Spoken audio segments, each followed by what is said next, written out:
Bismillah, Assalamualaikum warahmatullahi wabarakatuh. Innal hamdalillah nahmaduhu wa nasta'inuhu wa nastaghfiruh wa na'udzu billahi min shururi anfusina wa min sayyiati a'malina. May yahdihillahu fahuwal muhtad wa may yudlil falan tajida lahu waliyyan mursyida. Asyhadu an la ilaha illallah wahdahu la syarika lah wa asyhadu anna Muhammadan abduhu wa rasuluh la nabiyya ba'dahu. Amma ba'du. Allahumma shalli ala Muhammad wa ala ali Muhammad kama shallaita ala Ibrahim wa ala ali Ibrahim wa barik ala Muhammad wa ala ali Muhammad kama barakta ala Ibrahim wa ala ali Ibrahim fil alamin innaka Hamidum Majid. Amma ba'du. Jemaah sekalian, para bunda dan para ayah yang dimuliakan Allah Subhanahu wa taala. Alhamdulillah, di sore hari ini kita masih diizinkan Allah untuk bersua yang melanjutkan kembali kajian kita. Insyaallah kita di pekan ini dan juga di pekan depan ya, karena saya setelah itu akan safar umrah hingga Januari, kemudian dilanjutkan dengan beberapa aktivitas, sehingga setelah itu mungkin kita akan hiatus dulu ya selama beberapa pekan, sampai nanti diinformasikan. Jadi insyaallah di sore hari ini kita akan berusaha untuk menyelesaikan bahasan kita berkaitan dengan mengenal karakteristik dari anak-anak usia dini. Ya. Di pertemuan yang lalu ya kita sudah membahas tentang sifat anak-anak usia dini. Yang pertama seperti banyak bergerak, ya, kathratul harakah wa adamul istiqrar, ya. Sudah kan ya ini ya, udah kita bahas ya berkaitan dengan sifat yang pertama ini ya. Nah, oh ini dia. Ya ini kalau nggak salah sudah kita bahas ya. Nah, mungkin bisa diingatkan, kita kemarin sudah sampai sifat yang keberapa ya? Kathratul harakah sudah ya, banyak bergerak sudah ya. Kemudian syiddatut taklid sudah belum? Anak-anak yang banyak bergerak. Ya, maksudnya banyak banyak mencontoh, peniru dan penduplikasi. Ya. Dikarenakan saya agak sedikit lupa nih. Ya.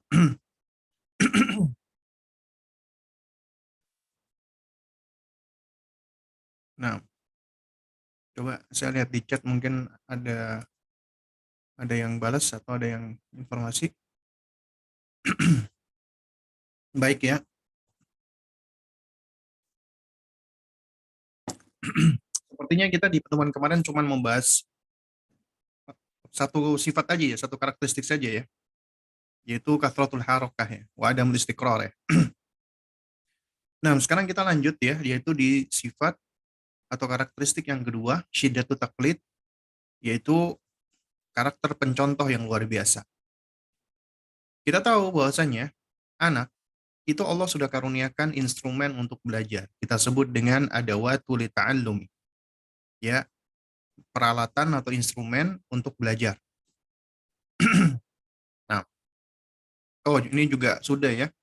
Syiddatut taklid juga sudah. Berarti kita masuk ke yang berikutnya. Al-inat ya. Ini ya berarti ya. Kita bahas karakteristik yang ini ya. Inat ya. Nah, al-inat, suka membantah, suka ngeyel nih. Nah, ini sebagian orang tua yang nggak tahu tentang karakteristik perkembangan anak usia dini, ya, di mana kita tahu ini adalah suatu hal yang sebenarnya normal ya dari perkembangan. Itu ada orang tua yang anggap anak yang suka ngeyel itu dikatakan sebagai anak durhaka atau anak yang akan menjadi anak durhaka karena suka ngeyel, suka bantah orang tua. Nah, bahkan sebagian orang tua ketika menghadapi anak seperti ini, mereka menyikapi anak itu terlalu berlebihan ya, tanpa ilmu. Akhirnya anak dimarahi, dibentak, dihukum, dipukul bahkan, ya, ataupun diperlakukan dengan perlakuan yang nggak baik. Dan itu malah semakin memperparah kondisi inat sang anak. Dan itu bisa menyebabkan terjadinya trauma-trauma masa kecil yang akan terus terbawa hingga usia dewasa. Nah, di sini ya, ini yang saya nukilkan di sini ya, itu bukan saya ambil dari bukunya Syekh ya, tapi dari sebagian tulisan-tulisan ya yang saya kumpulkan. Nah, di antaranya seorang bernama Russell Barkley ya. Dia punya buku judulnya Your Your Deviant Child ya, 8 Steps to Better Behavior ya. Beliau mengatakan bahwa fase membantah, suka berargumen, dan tidak mematuhi peraturan itu adalah suatu hal yang sering dialami oleh anak-anak berusia 4 sampai 5 tahun ya. Ini biasanya puncak-puncaknya. Menurut ya Russell Barkley, pada usia ini anak-anak itu punya fokus untuk mendapatkan apa yang mereka mau ya dan mereka inginkan. Jadi mereka itu selalu berupaya untuk memperoleh apa yang mereka inginkan dan apa yang mereka mau. Ya. Nah, ketika apa yang mereka mau atau yang mereka inginkan itu tidak dipenuhi atau misalnya mereka sedang melakukan sesuatu yang mereka inginkan kemudian dicegah atau dilarang, maka mereka akan melakukan dengan cara membantah, ngeyel, memprotes, berargumentasi. Dan kondisi ini sangat normal bagi anak usia prasekolah. Yang mana ini menandakan, nah ini patut diperhatikan nih, perkembangan kemandirian dalam diri anak. Jadi ini bagian dari perkembangan kemandirian. Ketika mereka misalnya disuruh nggak nurut ya, kemudian diminta ini, mereka membantah, itu bagian loh dari perkembangan kemandirian mereka. Kenapa? Karena mereka memproses. Ya, memproses maklumat, informasi-informasi yang ada di sekeliling mereka. Dan Allah sudah berikan kemampuan tersebut. Ya, dan ini bagian dari proses untuk mempertahankan diri, self defense, dan proses beradaptasi dan menjadi pemberani.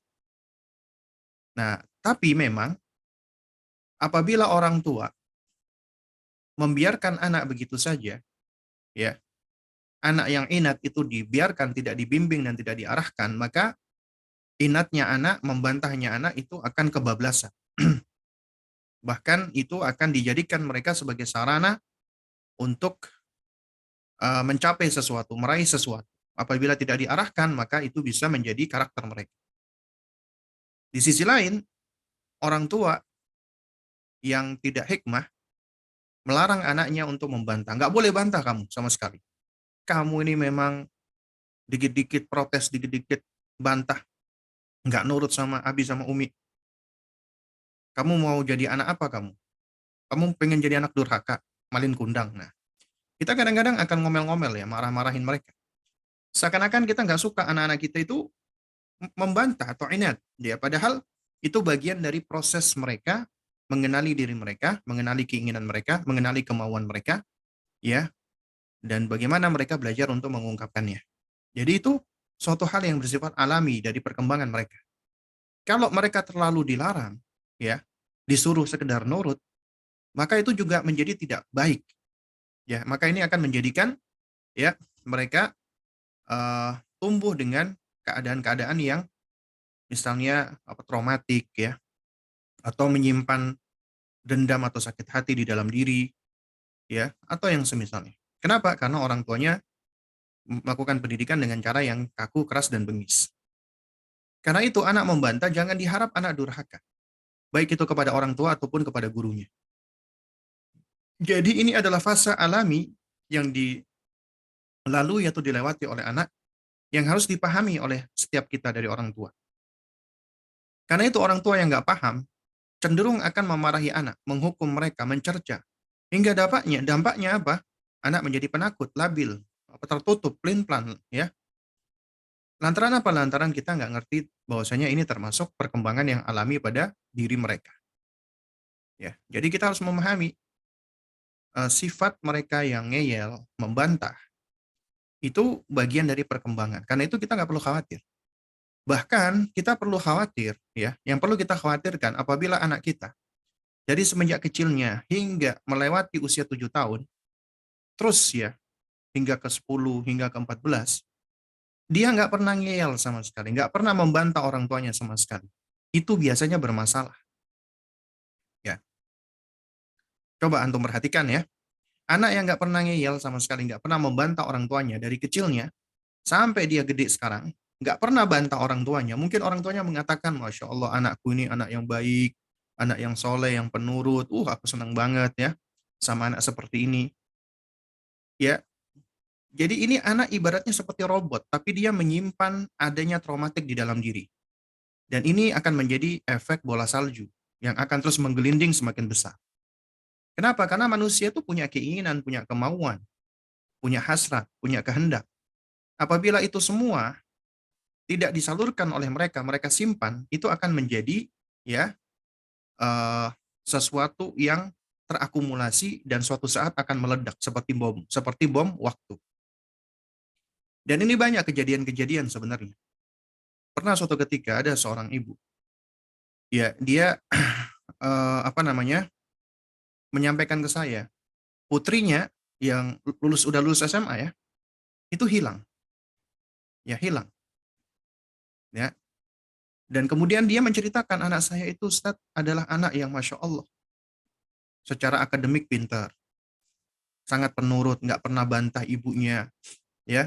Intinya semua itu benar-benar ya selalu nurut gitu loh, mengikuti ibunya, nggak pernah dia membantah, melawan, nggak ada. Kata ibunya mulai dari kecil. Tapi sekarang kok hilang, dia khawatir. Ya ternyata selidik punya selidik, ini anak ternyata minggat di rumah temannya. Ya minggat di rumah temannya. Ketika udah diketemukan, dia nggak mau pulang. Pas dipertemukan dengan ibunya, dia akhirnya meledak, marah-marah.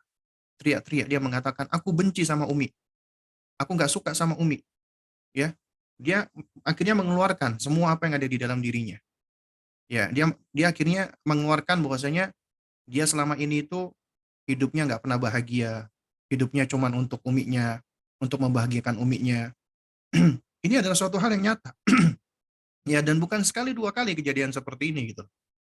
Karena itu kita perhatikan kalau anak kita mulai dari kecil, dia nggak pernah menunjukkan adanya eh, aktivitas untuk apa ya, kayak seakan-akan membantah atau inat ya, ngeyel, ya, itu patut diwaspadai.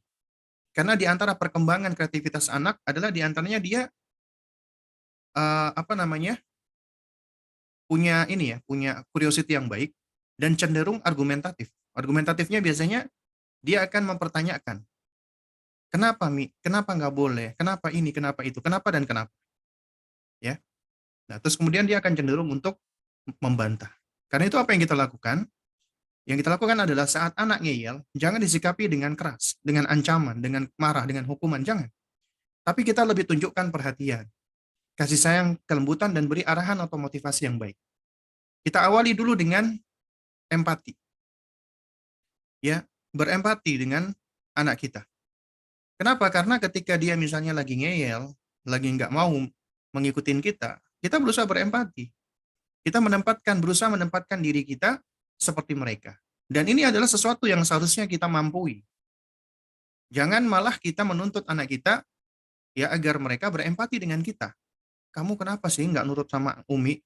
Ya, kamu pengen jadi anak durhaka. Padahal yang harusnya kita pahami mereka gitu loh. Bukan kita menuntut mereka memahami kita. Karena kita pernah menjadi anak-anak, mereka nggak pernah menjadi orang tua. Seharusnya kita bisa lebih dewasa, kita bisa lebih bijak menghadapi mereka. Nah, kemudian juga akui, hargai pendapat mereka, perasaan mereka, pikiran mereka. Dan validasi. Umi tahu kamu nggak seneng Umi suruh seperti ini. Ya, Umi tahu nak. Tapi ini kenapa sih Umi suruh kamu begini? Karena Umi sayang sama kamu nak. Karena Umi kepengen kamu itu begini dan begitu misalnya. Umi kepengen kamu itu mandi, kamu jadi seger, kamu jadi harum, kamu jadi wangi, ya. Kamu menjaga kebersihan.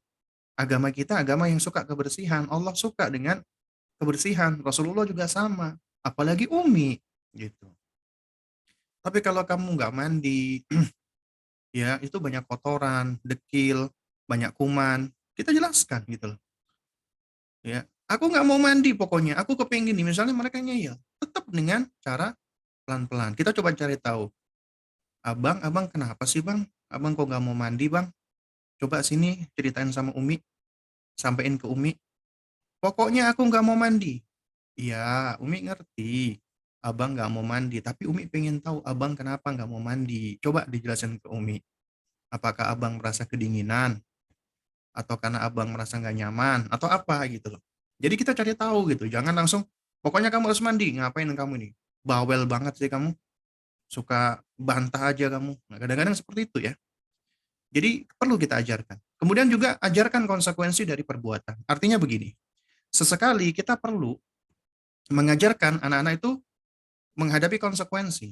Misal nih ya, kita sudah bilang dia, misalnya dia lari-lari di dalam rumah, kita katakan, "Kakak, dalam rumah kita berjalan ya, berlari-lari di luar." Kenapa? Karena banyak barang di sini. Tetap dia lakukan. Akhirnya dia nabrak. Nggak apa-apa. Itu berarti dia belajar konsekuensi. Nah, ketika dia nabrak, dia nangis, jangan langsung kita ngomong, rasain, kapok. Udah dibilangin dari tadi. Nah, kita kadang-kadang kan saking keselnya seperti itu kan.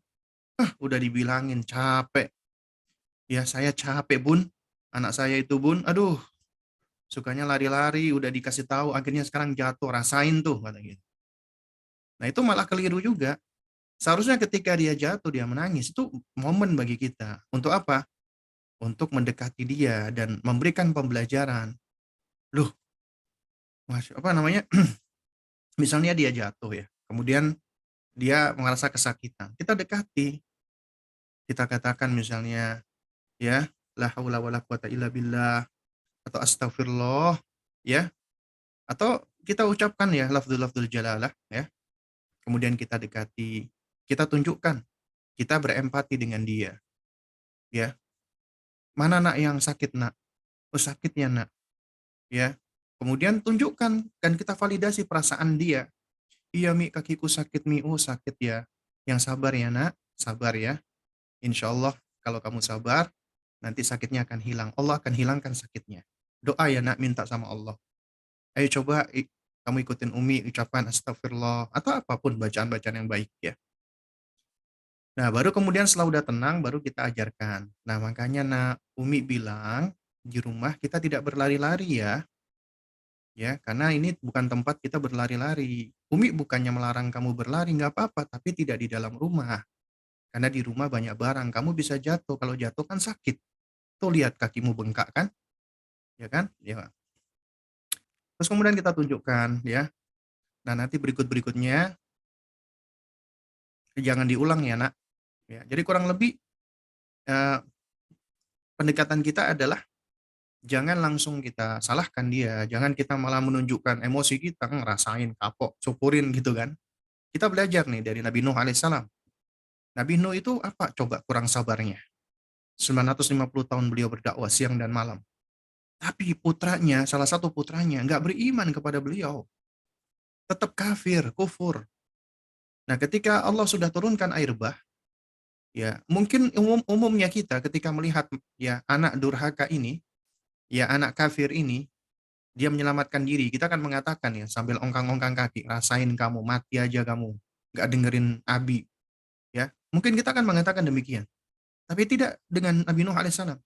Karena beliau tetap sayang, ini anaknya, darah dagingnya. Dia ingin kebaikan, dan kebaikan itu adalah tentunya dalam hal keimanan. Ya, makanya beliau tetap nasihati, ya bunayya wahai nak, dengan kalimat penuh kasih sayang. Irkab ma'ana, ayo nak naik bersama kami nak. Wala takun ma'al kafirin, janganlah kamu bareng-bareng orang kafir. Jangan kamu bersama orang-orang kafir. Ayo dengan kami nak, gitu. Nah, itu diantara caranya. Kemudian hindari kata-kata memerintah, ya. Jadi kita minimalisir kata-kata merintah ya, apalagi kata-kata bosi. Kenapa? Karena orang tua yang suka merintah, anak pun akan cenderung lebih suka ngeyel dan akan meniru juga akan suka perintah-perintah, ya. Jadi lebih baik kita gunakan kata-kata yang menunjukkan permohonan dengan tolong misalnya. Alih-alih misalnya kita katakan, ya, ambilkan baju. Kita lebih baik, "Nak, Umi boleh minta tolong nggak, Nak?" Ya, "Boleh nggak Abi minta tolong sayang?" Ya, bisa minta tolong Abi ambilkan baju, ya, karena apa Abi sedang begini dan begitu ya, misalnya nggak bisa ngambil. Kita jelaskan. Jadi ketika kita minta tolong, anak itu merasa dia dibutuhkan, dia dipercaya, ya dia dihargai dan diakui. Tapi kalau kita cuma sekedar perintah, nah dia merasa apa-apaan sih, ngerepotin aja, nyuruh-nyuruh doang gitu. Kemudian yang berikutnya tegas. tegas tapi tetap lembut. Nah, ini yang seringkali orang tua suka salah kaprah. Emang bisa tegas dengan lembut? Bisa. Tegas dan lembut itu tidak kontradiksi, ya. Karena tegas itu berkaitan dengan integritas kita di dalam berpegang dengan prinsip. Iya, iya, tidak, tidak. Benar, benar, salah, salah. Nggak mengenal kompromi, ya, dalam perkara-perkara prinsip. Itu tegas. Tapi tetap bisa dengan lemah lembut. Lemah lembut nggak perlu kita adu otot, adu suara, teriak-teriakan siapa yang lebih kencang misalnya, ya. Nah, jadi kita tetap bisa tetap tegas di sini. Ya, dalam perkara yang berbahaya buat anak, ya. Jadi hal-hal yang itu sifatnya bahaya, kita harus lebih tegas lagi gitu. Misal anak bermain api misalnya, ya dia mainan korek. Maka jangan cuma kita marahin, nggak boleh main api kamu, gini-gini, jangan. Segera ambil koreknya, ya ambil yang dapat membahayakan, kemudian kita jelaskan bahayanya. Nah, kemudian kita sampaikan, Umi melakukan ini, Abi melakukan ini karena Abi sama Umi itu peduli sama kamu, sayang sama kamu. Nah, kemudian ketika dia nurut, ya kita puji. Tapi kalau dia tetap enggak, aku pengen, enggak apa-apa. Kita bersamai. Oke, baik ya. Kalau kamu memang pengen lihat api, oke. Jadi kita fasilitasi, kita lihat nih, kita misalnya bakar lilin, ya. Terus kita sampaikan, "Nak, lilin ini api ini berbahaya. Kamu kalau mau bermain api, ya, kamu harus bilang sama Abi dulu ya, bilang sama Umi dulu ya, karena kalau tidak berbahaya, bisa membakar rumah." Kita jelaskan konsekuensinya. Kemudian juga di antara cara yang efektif ya kata Syekh Ahmad At-Thoyar, ya kita bercerita, berikan contoh dengan cerita orang-orang yang taat dari para nabi misalnya, dan juga ceritanya orang-orang yang membangkang dari iblis, Fir'aun, Korun dan yang semisalnya. Jadi kita ceritakan nih bahwasanya para nabi dan para rasul, ya, mereka ini adalah orang-orang yang sangat taat kepada Allah, tunduk kepada Allah. Islam itu tunduk patuh. Sementara yang suka melawan, membantai, durhaka itu iblis, Firaun, Korun dan yang semisalnya. Itu kita jadikan sebagai contoh, ya, agar mereka belajar dan mereka akan memproses apa yang mereka pelajari. Ternyata para nabi dan rasul itu bukan orang yang suka suka bantah ya. Nah, jadi kita nggak perlu maksudnya langsung bilang, loh lihat tuh, ini yang suka bantah itu Firaun. Nanti kamu kayak Firaun nih. Jangan seperti itu, ya. Jadi biarkan dia untuk belajar memproses dan kita cuman menstimulasi aja pelan-pelan gitu kan, agar dia juga belajar untuk bernalar dan memahami sesuatu. Nah, ini karakter inat. Kemudian kita lanjutkan lagi. Karakter berikutnya adalah adamu tamyiz. Artinya belum mampu membedakan mana yang benar, mana yang salah, mana yang berbahaya, mana yang bermanfaat, mana yang berpotensi resikonya besar atau resikonya kecil dan seterusnya. Jadi mereka belum mampu untuk melakukan tamyiz. Usia tamyiz ini adalah usia penting yang diakui di dalam agama kita. Biasanya diikuti dengan perkembangan kognisi, daya nalar yang baik pada anak kita. Makanya tamyiz itu sebenarnya tidak dikembalikan sekedar kepada usia, tapi seharusnya usia 7 tahun anak sudah tamyiz. Namun ada loh anak-anak yang cerdas, Masya Allah, sebelum 7 tahun sudah tamyiz, ya, seperti para ulama, juga termasuk para sahabat Nabi, seperti Umar bin Abi Salamah radhiyallahu ta'ala anhu. Sebelum genap 7 tahun, beliau udah tamyiz. Demikian pula dengan Anas bin Malik misalnya, radhiyallahu ta'ala anhu. Ya. Jadi banyak yang dari para ulama sebelum 7 tahun itu sudah tamyiz. Sementara juga banyak dari anak-anak, terutama di zaman now, udah di atas 7 tahun nih, 9 tahun atau 10 tahun, ternyata masih belum tamyiz. Ya, jadi mengalami keterbelakangan atau ketertinggalan. Jadi umumnya anak di bawah 7 tahun, itu perkembangan kognisinya belum sempurna. Sehingga belum bisa membedakan nih, mana baik, mana buruk, mana berbahaya, dan mana tidak. Karena itu penting bagi kita untuk membersamai. Ya, besarnya peran kita sebagai orang tua untuk hadir, menjelaskan perkara baik dan buruk, perkara benar dan salah, perkara berbahaya dan bermanfaat, baik secara verbal, lisan, ataupun perbuatan. Jadi kita harus membersamai dan mendampingi mereka agar mereka bisa diarahkan di dalam kebaikan-kebaikan dan menjauhi keburukan-keburukan. Dan menjauhkan pengaruh buruk pada anak dan membentuk iklim yang baik dalam perkembangan anak itu suatu hal yang harus ada di dalam pendidikan. Artinya, di antara intisari dari pendidikan, sampai-sampai Abu Hamid Al-Ghazali rahimahullah adalah mengatakan, yaitu dengan memilih sahabat yang baik bagi anak dan menjauhkan dari sahabat yang buruk darinya. Karena sahabat itu tentunya sangat mempengaruhi. Nah, di antara cara-cara agar kita bisa menghadapi mereka yang dalam fase seperti ini adalah kita sering-sering untuk memberikan taklil atau argumentasi, alasan, logis, konkret, dan berikan contoh. Ya, ini sebagaimana yang dilakukan oleh Luqman alaihissalam. Ya, Luqman alaihissalam ketika mengajarkan tentang konsep muraqabatullah, ya, konsep agar selalu merasa diawasi Allah, dan Allah itu adalah Al-Alim, Allah Al-Latif, ya.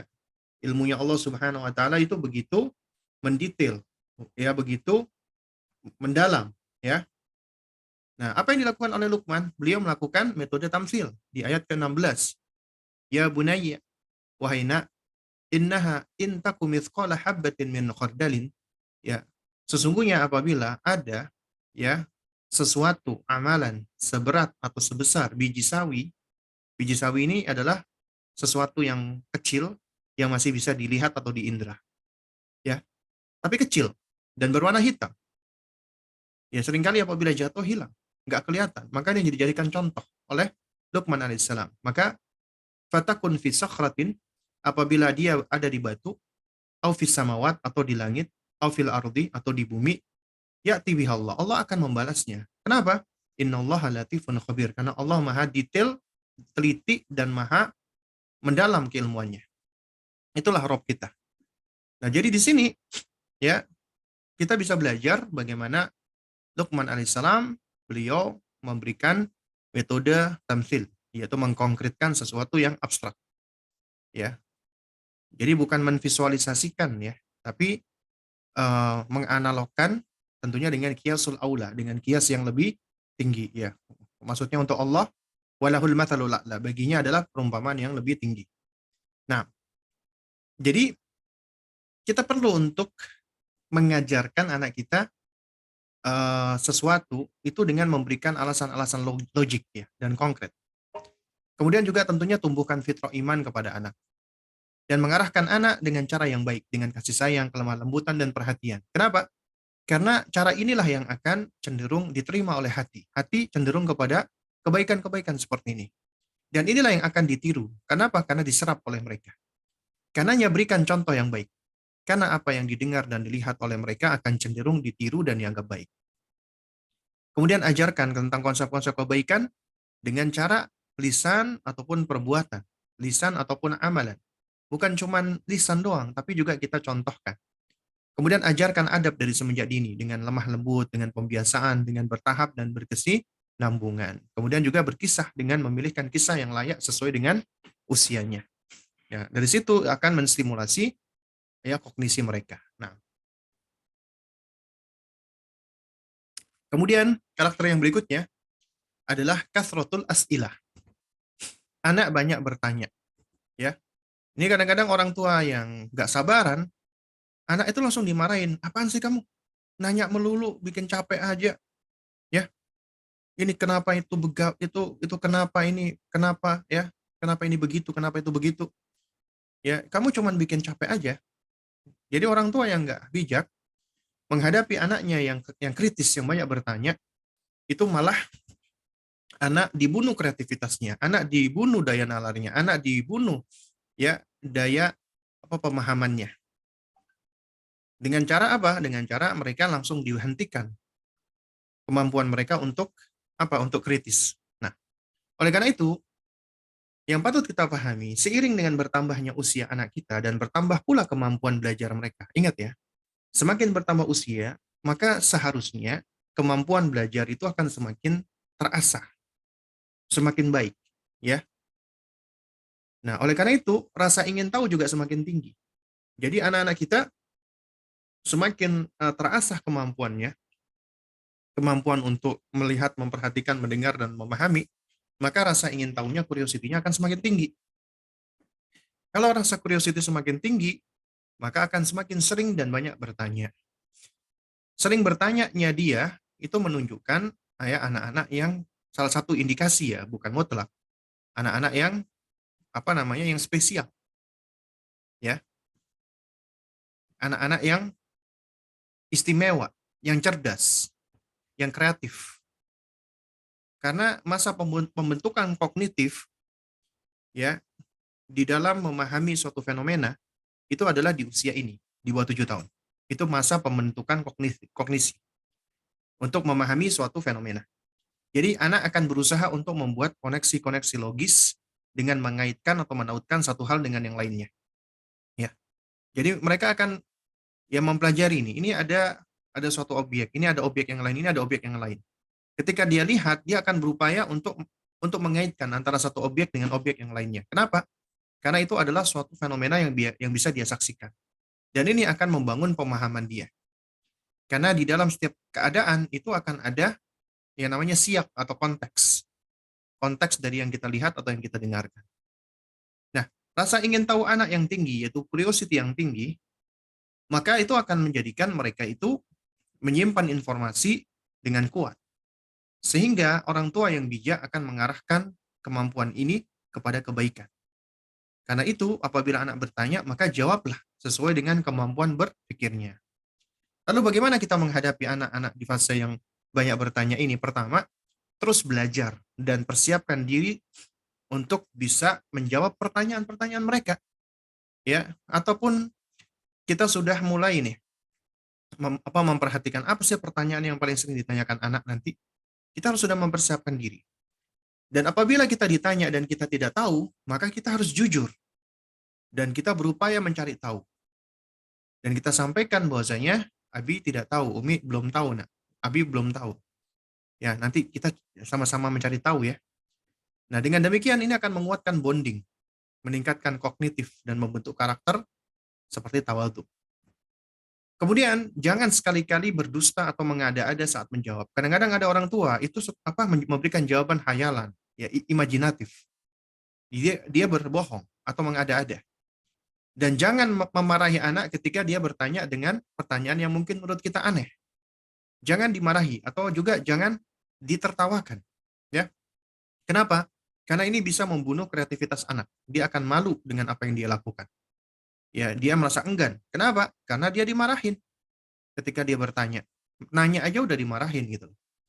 Kemudian jangan sekali-kali melabeli anak saat bertanya sesuatu yang dianggap aneh. Wah, dasar kamu emang anak aneh. Wah, dasar kamu bocil aneh, ya, bocah cilik aneh misalnya. Ya jangan melabeli anak. Itu malah akan semakin menjauhkan. Kemudian terus berusaha agar kita memiliki open minded ya. Pikiran yang terbuka dan open hearted, hati yang terbuka di dalam menghadapi sikap kritis anak. Jadi anak ketika kritis banyak bertanya, kita jangan merasa terganggu dengannya. Tapi kita harus open minded nih. Dengan cakrawala berpikir yang kita buka, dengan hati yang lapang. Kenapa? Karena itu bagian atau proses mereka di dalam menggali pengetahuan dan mencari kebenaran. Karenanya, di antara kunci yang paling berat, tapi yang paling efektif di dalam menghadapi hal ini adalah sabar. Ya. Jadi orang tua harus sabar di dalam menghadapi mereka. Kemudian kita masuk lagi, ya. Yang berikutnya adalah hadatudz dzakirah, memori yang tajam, kemampuan mereka di dalam menghafal. Golden age ya disebut di usia ini. Tapi seringkali golden age ini dijadikan sebagai momen bagi para orang tua untuk menyalurkan ambisinya. Ya, untuk apa? Untuk melakukan ambisinya terhadap anak-anaknya. Kemudian anak itu dijadikan sebagai alat obsesinya untuk meraih sesuatu. Ya. Dan ini adalah suatu hal yang tentunya tidak baik dan tidak benar. Ingat ya, para orang tua sekalian, memori-memori anak kita itu ketika masih kecil, apalagi baru dilahirkan, itu masih bersih. Terbebas dari keburukan. Terbebas dari kontaminan-kontaminan. Ya. Nah, oleh karena itu, harus kita pelihara kebersihannya, kita jaga. Pun sekiranya terkontaminasi atau terkotori dikit, segera kita bersihkan. Artinya kita berupaya untuk terus-terusan menjauhkan dari kontaminan keburukan. Karena apa? Karena keburukan itu bisa terekam di dalam pikiran atau benak anak kita. Terutama apa yang dia lihat dari kita, apa yang dia dengar dari kita, dan bagaimana perlakuan kita terhadap dirinya atau terhadap orang lain, terutama terhadap ibunya. Itu akan tentunya mempengaruhi memori. Dan ingat, anak-anak itu meskipun memiliki kemampuan menghafal yang luar biasa hebatnya, tapi belum diiringi dengan al-hifdzu. Belum diiringi dengan al-fahmu, ya, dengan pemahaman. Menghafal tapi tidak diiringi dengan pemahaman. Itu anak-anak, yaitu hifdzu bila fahm, ya. Dan semakin tinggi repetisi fakta yang diserap, ya, baik itu didengar atau dilihat, ya, artinya fakta yang selalu disaksikan oleh mereka dan itu berulang-ulang, maka akan semakin kuat menancap di dalam memori mereka. Karenanya, metode pembelajaran kita terhadap mereka, nanti ini ya kita akan lihat yaitu di bagian kanan, itu dengan cara pembiasaan, ta'wid, agar terbangun kebiasaan dan rutinitasnya. Anak memiliki keinginan, ya, namun jika dipaksa menghafal, cenderung menolak dan tidak menyukai sesuatu yang dihafalnya karena harus distimulasi dari hati untuk membentuk al-mubadarah dan motivasi intrinsik, ya. Jadi maksudnya begini, ya. Anak-anak kita itu sebenarnya punya keinginan, ya. Tapi keinginannya ini itu memang perlu dimotivasi agar mendorong, ya, mendorong keinginan mereka untuk melakukan sesuatu, ya. Nah, jadi apabila kita melakukan upaya pendekatan dengan memaksa mereka, maka mereka akan cenderung menolak, ya, atau menghindar, atau ngeyel. Dan yang lebih dikhawatirkan adalah mereka jadi tidak suka dengan apa yang kita kehendaki, kita ajarkan. Misalnya kita ingin mereka menghafal Al-Quran. Ya, tapi kalau kita lakukan dengan cara yang tidak bijak, dengan paksaan, ya, maka dikhawatirkan mereka itu bukannya nanti tidak suka dengan diri atau tidak suka dengan orang tuanya, tapi dikhawatirkan tidak suka dengan Al-Quran. Ini gara-gara Al-Quran ini, orang tuaku kok bersikap keras, bengis, kasar dengan aku. Yang disyaratkan Al-Quran. Waliyadzubillah. Padahal orang tua nganggap, wah ini momen ini untuk menjadikan atau mendidik anaknya tentang hal memorinya. Ya. Nah, oleh karena itu, makanya harus dimulai dari hati, distimulasi dari hati. Mendidik dengan hati. Dan membangun hati anak kita.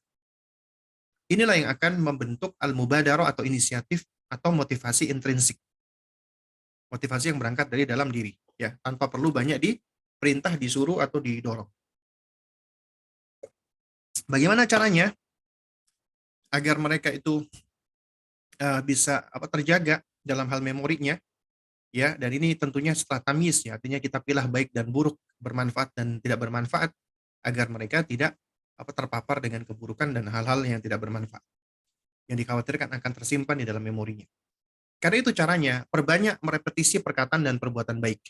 Jadi perkataan baik dan perbuatan baik harus kita repetisi di hadapannya, kita ulang-ulang, tikrar. Kemudian mendorong untuk menghafalkan Al-Quran, hadis Nabi, doa, zikir, syair yang bermanfaat. Ya, di dalam bidang pengajaran, yaitu diawali dengan membentuk rasa senangnya dulu. Jadikan dia senang terlebih dahulu, suka dulu. Ya, karenanya lakukan pendekatan dengan cara pertama tahbibuhum, jadikan mereka senang. Baru kemudian kita akan membangun mereka agar terbiasa dengan ta'wid. Ta'wid itu pembiasaan harus dilakukan dengan tadrij, dengan bertahap. Qalilan, qalilan, syai'an fa syai'an. Sedikit demi sedikit. Dan itu harus dilakukan dengan cara repetisi, tikror, berulang-ulang. Nggak bisa cuma sekali, dua kali, seminggu, 2 minggu, ya. Dan itu pun juga harus istimror, ya. Setelah berulang-ulang, harus berkesinambungan, continue, ada kontinuitas. Tidak berhenti hanya sebulan, 2 bulan, setahun, tidak. Tapi continue. Itulah yang akan menjadi kebiasaan, membangun kebiasaan, membangun, ya, akhlak bagi mereka. Harus ada kesinambungan. Baru kemudian kita bersabar dan kita doa agar Allah berikan kita komitmen, konsistensi, atau istiqomah. Nah, kita lanjutkan lagi sedikit. Yaitu berikutnya adalah hubbut tashji'. Hubbut tashji' ini maksudnya adalah karakteristik anak yang senang diapresiasi, senang dipuji. Anak-anak kita itu senang dipuji. Ya, karena itu pendekatan memuji dan mengapresiasi anak itu adalah pendekatan yang baik. Ya, pendekatan yang bermanfaat dan efektif. Tapi tetap harus dengan ilmu, dengan hikmah. Ya, itu secara asal tabiat manusia itu senang diapresiasi, senang dihargai, senang dipuji. Manusia itu senang diapresiasi, apalagi anak-anak kita senang dihargai, senang dipuji. Jangankan mereka, kita aja meskipun kita berusaha jaim ya, ketika dipuji teman misalnya, hati kita tetap merasa senang ya. Misalnya kita lagi sama teman ya, kemudian teman kita ngomong, "Mbak, Masya Allah Mbak, udah 10 tahun kita nggak ketemu, kok wajahnya masih tetap aja Mbak, masih mulus, masih putih, masih cantik, masih gini." Ya, mungkin dia ngomong basa-basi, tapi kita mau terima nggak terima di dalam hati kita, kita merasa senang dengan pujian tersebut, ya. Nah, ini apalagi wanita, apalagi yang muji adalah laki-laki. Nah, itu tentunya akan lebih lebih apa ya, lebih berpengaruh lagi gitu loh. Makanya di antara kelemahan wanita, ya, dibandingkan pria adalah dari pendengarannya, terutama ketika mereka dipuji-puji, ya. Jadinya jangan heran ya, kalau mungkin ada ya, kita saksikan ada seorang wanita yang cantik jelita, dia ternyata mau dipinang oleh laki-laki yang mungkin secara physically itu tidak begitu, apa ya, tidak begitu meyakinkan, ya, juga orangnya bukan orang yang kaya raya, ya, dan bahkan mungkin dia kelihatan orang-orang biasa gitu. Tapi kenapa dia bisa menggait wanita cantik jelita itu? Mungkin ya itu biasanya karena dia punya kemampuan di dalam merayu, punya kemampuan di dalam menggombal, ya. Nah, kenapa? Karena umumnya wanita itu senang dipuji-puji, senang dirayu. Itu di antara salah satu tabiat mereka yang patut untuk diwaspadai, ya. Artinya supaya kita sadar ini agar tidak mudah terbujuk rayu. Demikian pula dengan anak-anak, mereka juga senang dipuji, diapresiasi, dihargai. Dan seringkali apresiasi atau pujian itu menjadi motor, penggerak atau motivasi yang akan menggerakkan mereka untuk melakukan sesuatu, untuk beramal. Itu pujian. Dan apresiasi itu nggak mesti harus dengan materi, nggak mesti harus dengan harta, nggak mesti harus dengan uang. Karena dia memiliki berbagai macam bentuk. Bisa dengan mimik wajah, misalnya dengan pandangan mata, dengan gerak bibir, wajah yang tersenyum misalnya, ya, atau dengan gestur tubuh, mengusap kepala, memegang tangan, memeluk, atau high five misalnya, ayo tos atau high five ya, atau dengan verbal, ya, yaitu perkataan-perkataan yang mengandung pujian atau bisa dalam bentuk materi, ya. Jadi apa tergantung. Nah, mengapresiasi atau memuji anak itu sebenarnya secara asal punya manfaat, asalkan tidak berlebihan. Asalkan ya sesuai dengan koridor dan doabitnya. Karena apa? Karena apresiasi itu bisa menumbuhkan kepercayaan diri anak. Athiqatu bin nafs. Akan bisa memotivasi anak untuk berbuat sesuatu. Dan ini solusi bagi anak-anak yang suka ngeyel. Di antaranya dia dipuji, diapresiasi. Ini kata Syekh Ahmad atau ya. Ya. Atau juga ini bisa menjadi solusi bagi mereka anak-anak yang suka bergerak. Ya, sulit diatur. Atau anak-anak yang belum tamis, yang belum ngerti mana benar dan mana salah. Ya, jadi bisa dengan kita melakukan hubut tasjid. Ya, maksudnya mereka senang diapresiasi dan dipuji. Mereka senang di apa namanya? Didorong, dimotivasi, diapresiasi dan dipuji. Ya, itulah umumnya manusia. Tapi ingat, pujian itu ibaratnya seperti pisau bermata dua. Bisa bermanfaat tapi juga bisa membinasakan, bisa membunuh. Itu makanya berbahaya. Karenanya ketika memuji kita tetap harus punya sandaran-sandaran dan pijakan-pijakan. Di antara yang patut kita perhatikan ketika memuji atau mengapresiasi harus proporsional, pertengahan, tidak berlebihan dan tidak mengabaikan. Karena terlalu berlebihan di dalam memuji itu bisa berbahaya, menjadikan anak itu menjadi makan puji, gila dengan pujian, menjadi people pleaser. Atau ketika kita pelit dengan pujian, kita jarang memuji, anak biasanya akan menjadi pasif, malas untuk beraktivitas, tidak punya motivasi, ya kemudian cenderung untuk menutup diri, ya dan ya seterusnya, masih banyak dampak-dampaknya. Ya, jadi harus proporsional. Jadi harus pertengahan, tidak berlebihan dan tidak mengabaikan. Dan harus sesuai dengan jenis perbuatan, jinsul amal. Karena tiap jenis perbuatan tentunya ada eh, perlakuan dan pendekatan yang berbeda-beda, nggak sama, ya. Karenanya apabila anak itu melakukan misalnya dia sekedar memindahkan barang tanpa diketahui dengan mengambil barang, ya, tanpa diketahui, sama-sama tidak diketahui, sama-sama orang itu ngirain ini barangnya hilang, ya, tapi yang satu cuman mindahin doang, yang satu benar-benar ngambil, maka tentunya beda dong, ya. Dalam hal itu dalam hal memberikan hukuman. Juga sama di dalam memberikan pujian atau apresiasi, ya, mereka yang apa namanya, yang benar-benar nah, misalnya melakukan kebaikan ya. Misalnya mereka bersedekah. Mereka bersedekah dengan uang tabungan mereka sendiri, ataukah mereka bersedekah dengan uang yang mereka minta dari orang tuanya. Abi, aku minta uang dong, buat apa? Aku mau sedekah, dikasih. Dengan dia punya tabungan, kemudian dia ambil dari tabungannya, kemudian dia sedekah. Maka tentunya beda, ya. Sebab tiap-tiap jenis perbuatan itu nggak bisa disamakan. Kemudian hendaknya kita fokus kepada effortnya, usahanya, juhudnya, prosesnya, bukan hasilnya. Ketika anak melakukan sesuatu, ya, dan ketika kita itu mengapresiasi mereka, jangan apresiasi kepada hasil doang, tapi usahanya, effortnya. Masya Allah ya nak, ya, kamu udah berusaha, ya Allah berikan kamu kemudahan, akhirnya kamu berhasil, alhamdulillah. Ya, jadi effortnya, usahanya, jangan hasilnya. Kenapa? Supaya anak itu melakukan sesuatu, mereka itu tidak hanya fokus kepada tujuan. Akhirnya apa? Jika mereka fokus pada tujuan, dikhawatirkan mereka bisa menghalalkan segala cara untuk meraih tujuannya. Padahal kita tidak fokus kepada hasil, tapi pada usaha. Kemudian juga ketika mengapresiasi dan memuji harus variatif agar tidak membosankan, ya. Jadi kita sampaikan sesuai dengan kondisi dan kita memuji mulai dari ekspresi dengan verbal, dengan gestur, pelukan, kecupan, sentuhan ataupun sampai materi itu hendaknya bervariasi. Tidak sama itu aja. Kenapa? Kalau sama itu aja akan kehilangan efektivitasnya. Ya, akan kehilangan sensitivitasnya. Ya. Kemudian ikatkan hati anak dengan balasan Allah.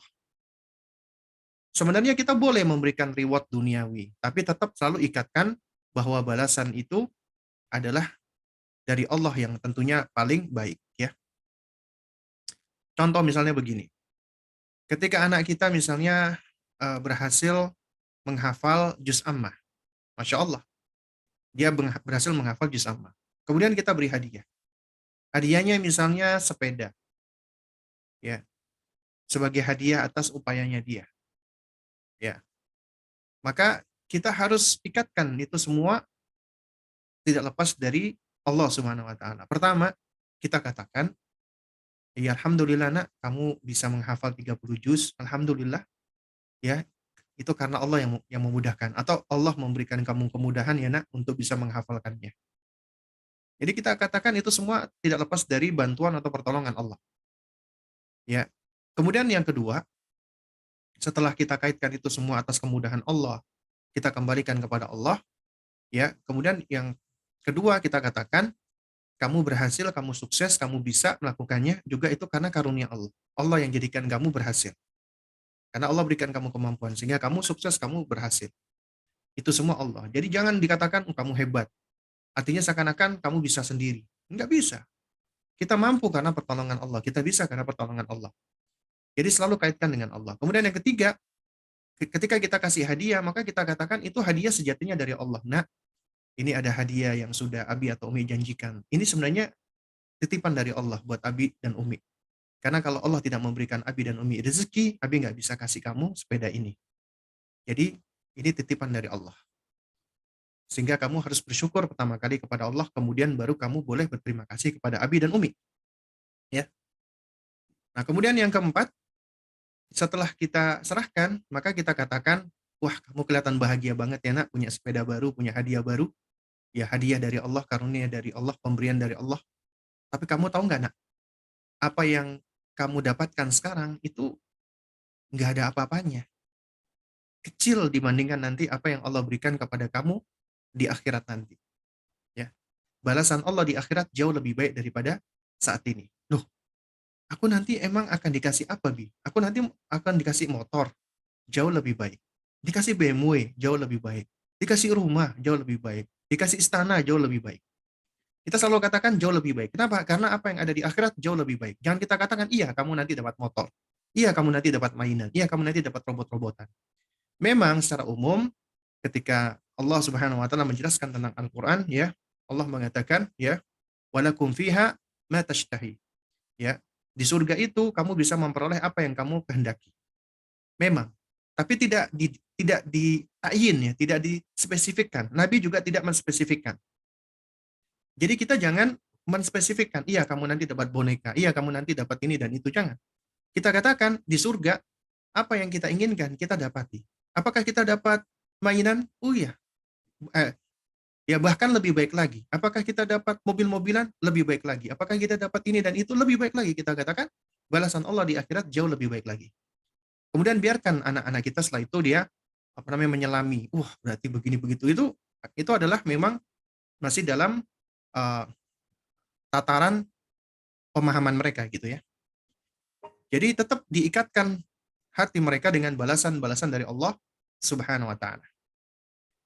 Nah, kemudian juga di antara bentuk apresiasi kepada anak itu boleh kita memuji di depan saudara atau temannya agar dia merasa percaya diri, agar dia merasa dihargai dan diakui. Tapi tentunya tidak sampai berlebihan, ya. Dan juga di antara bentuk apresiasi adalah memanggil anak dengan panggilan kasih sayang atau yang disenangi. Misalnya dia suka dipanggil Dok, gimana Dok? Atau Nak, gimana? Ya dipanggil yang, Dede, Kakak, atau apapun itu panggilan-panggilan yang dia sukai. Itu juga apa di antara bentuk apresiasi. Nah, baik, kemudian yang terakhir dari pembahasan kita pada hari ini adalah sifat mereka hubul laib, senang bermain. Ini kebutuhan mereka. Kebutuhan bermain bagi anak-anak itu sesuatu hal yang niscaya. Apabila tidak dipenuhi, maka dapat mempengaruhi perkembangan fisik dan perkembangan psikis anak. Akan mempengaruhi jasad atau jasmani, ya perkembangan jasmani dan juga perkembangan mental, emosi, dan psikologis anak. Dan itu sangat berbahaya. Bahkan ini suatu hal yang sudah dipahami oleh para nabi dan rasul dan orang saleh. Sebagaimana dalam surat Yusuf ayat 12. Nabi Yakub alaihissalam itu tahu abang-abangnya Yusuf ini punya niat jelek kepada Yusuf. Sehingga beliau ingin menjaga Yusuf agar Yusuf itu tidak dicederai oleh abang-abangnya. Tapi coba apa yang dijadikan alasan atau argumentasi oleh abang-abangnya Yusuf? Ya abati, ya wahai ayahanda, ya apa namanya? Arsilhu ma'ana ghoda. Ya biarkan Yusuf itu pergi bersama kami besok. Untuk apa? Yarta wa yal'ab. Untuk bermain-main dan bersenang-senang. Untuk bersenang-senang dan bermain-main. Itu alasannya. Itu argumentasi yang digunakan oleh abangnya Yusuf. Akhirnya Yakub pun mengizinkan, Nabi Yakub alaihissalam. Mengizinkan abangnya membawa Nabi Yusuf alaihissalam. Kenapa? Karena beliau tahu usianya Nabi Yusuf saat itu adalah usia di mana beliau butuh untuk bercanda dan bermain-main. Akhirnya beliau izinkan. Ya meskipun qadarullah wa masyafa'ana sesuai dengan kehendak Allah dan itu banyak hikmah di dalamnya, akhirnya itu dijadikan sarana bagi abangnya untuk mencederai Yusuf. Ya. Jadi wa ala kulli hal ya, di sini ada isyarat Nabi pun tahu ini. Padahal keluarnya Yusuf dengan abangnya itu berbahaya. Tapi tetap diizinkan ketika mereka mempergunakan alasan yarta wa yal'ab, ya bercanda, bermain-main dan ya bersenang-senang. Itu kebutuhan anak. Jadi permainan merupakan sarana untuk memperoleh skill, keterampilan anak dan bisa menstimulasi potensi dan kemampuan anak. Dan bermain merupakan sarana experiencing, ya, yang akan membangun pengalaman kehidupan mereka. Ya, dengan sekelilingnya, karena mereka akan berinteraksi dengan sekelilingnya atau sekitarnya yang akan memberikan manfaat. Bisa meningkatkan kecerdasan, bisa menambah khibrah atau pengalaman, bisa menumbuhkan empati, bisa melatih kerjasama atau ta'awun, bisa menumbuhkan kepercayaan diri dan banyak sekali manfaatnya.